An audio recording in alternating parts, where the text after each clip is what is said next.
আসসালামু আলাইকুম ওয়া রাহমাতুল্লাহি ওয়া বারাকাতুহু।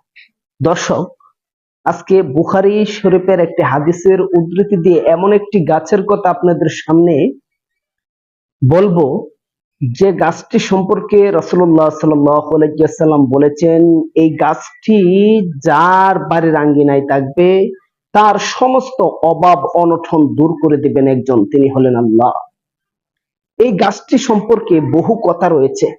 এমন একটি গাছ যেটা আপনার বাড়ির আঙ্গিনায় থাকলে আপনার সমস্ত অভাব দূর হয়ে যাবে। তো এমন একটি গাছ অবশ্যই আমাদের বাড়ির আঙ্গিনায় থাকা প্রয়োজন। হযরত উমর রাদিয়াল্লাহু তাআলা আনহু বলেন, মিন শাজারিন শাজারাতিন তাকুনা মিসলাল মুসলিম। সেই গাছটি হলো সমস্ত গাছের মধ্যে মুসলিম গাছ, যে গাছটিকে মুসলিম গাছ হিসাবে রাসূল আকরাম সাল্লাল্লাহু আলাইহি ওয়াসাল্লাম বলেছেন।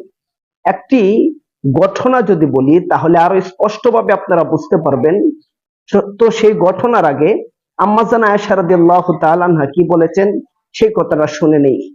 আম্মাজান আয়েশা রাদিয়াল্লাহু তাআলা আনহা বলেন, এই মুসলিম গাছের ফল যার ঘরে নাই তার ঘরে যেন কোনো খাবারই নেই।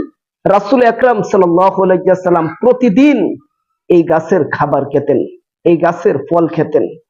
হযরতে সালমান ফারসি রাদিয়াল্লাহু তাআলা আনহু, উনি যে কাফেরের গোলাম ছিলেন, গোলাম থাকা অবস্থাতেই রাসূল আকরাম সাল্লাল্লাহু আলাইহি ওয়াসাল্লামের কাছে কালিমা পড়ে মুসলমান হয়েছিলেন।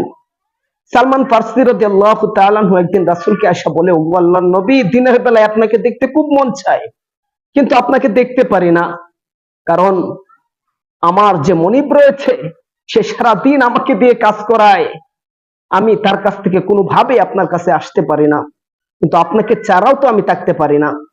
রাসূল আকরাম সাল্লাল্লাহু আলাইহি ওয়াসাল্লাম বলেন, যাও, কিসের বিনিময় তোমাকে আজাদ করে দিবে, কিসের বিনিময় তোমাকে মুক্ত করে দিবে, তাকে জিজ্ঞেস করো।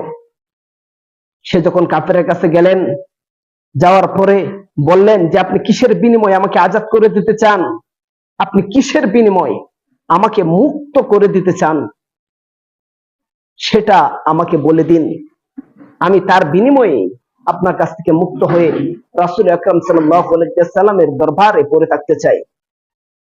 এই কাফের ৩০০ খেজুরের বিচি নিলেন। তো সেই গাছটা হলো খেজুর গাছ। ৩০০ খেজুরের বিচি নিলেন এবং সেই বিচিগুলা পোড়ালেন। যে কোনো ফলের বিচি আপনি যখন পুড়িয়ে ফেলবেন, সেই গাছ থেকে, সেই বিচি থেকে আর কখনো গাছ হবে না।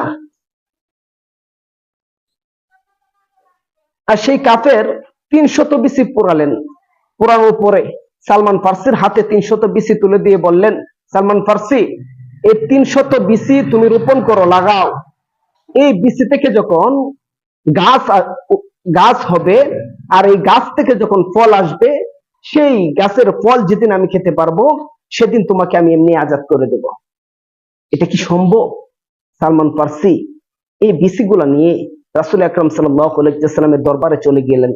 রাসূল আকরাম সাল্লাল্লাহু আলাইহি ওয়াসাল্লাম সেই বিচিগুলা সাহাবায়ে কেরামকে নিয়ে ময়দানে গেলেন।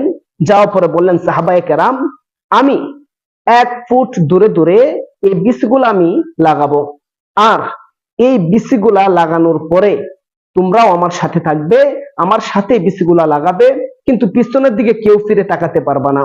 সালমান ফারসি রাদিয়াল্লাহু তাআলা আনহু তিনি বর্ণনা করেছেন সেই হাদিসটি, এবং তিনি বলেছেন যে রাসূল আকরাম সাল্লাল্লাহু আলাইহি ওয়াসাল্লামের সাথে আমরা বিচি লাগানো শুরু করলাম। রাসূল নিজেও বিচি রোপণ করলেন জমিনে।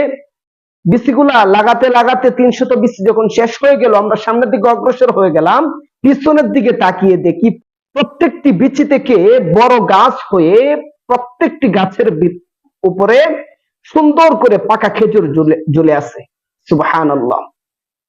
দর্শক, রাসূল আকরাম সাল্লাল্লাহু আলাইহি ওয়াসাল্লাম সেই গাছটি নিজের হাতে লাগিয়েছিলেন এবং সাথে সাথে সেই গাছ থেকে ফল ধরিয়ে সালমান ফারসি রাদিয়াল্লাহু তাআলা আনহুকে এই কঠিন পাষাণ হৃদয়মান ইহুদির হাত থেকে রক্ষা করেছিলেন এবং কি তাকে আজাদ করে নিয়ে আসছিলেন। তো এই গাছ সম্পর্কে বহু গুণাবলী রয়েছে। তো আপনারা যদি আপনার বাড়ির আঙিনায় এই গাছটি লাগাতে পারেন, আপনার কোনো অভাব থাকবে না এই গাছের বিনিময়ে। মিন শাজারাতিন শাজারিন তাকুনা মিসলাল মুসলিম। তো এই গাছটি হলো সমস্ত গাছের মধ্যে মুসলিম একটি গাছ। তো সবাই লাগানোর চেষ্টা করবেন। আমার ভিডিওটিতে অবশ্যই লাইক দিয়ে যাবেন, আপনার মূল্যবান মন্তব্য কমেন্ট বক্সে জানিয়ে যাবেন। আলোর পথে টিভি চ্যানেলটি লাইক, শেয়ার এবং সাবস্ক্রাইব করে পাশে থাকা বেল আইকনটি বাজিয়ে দিন। জাযাকাল্লাহ।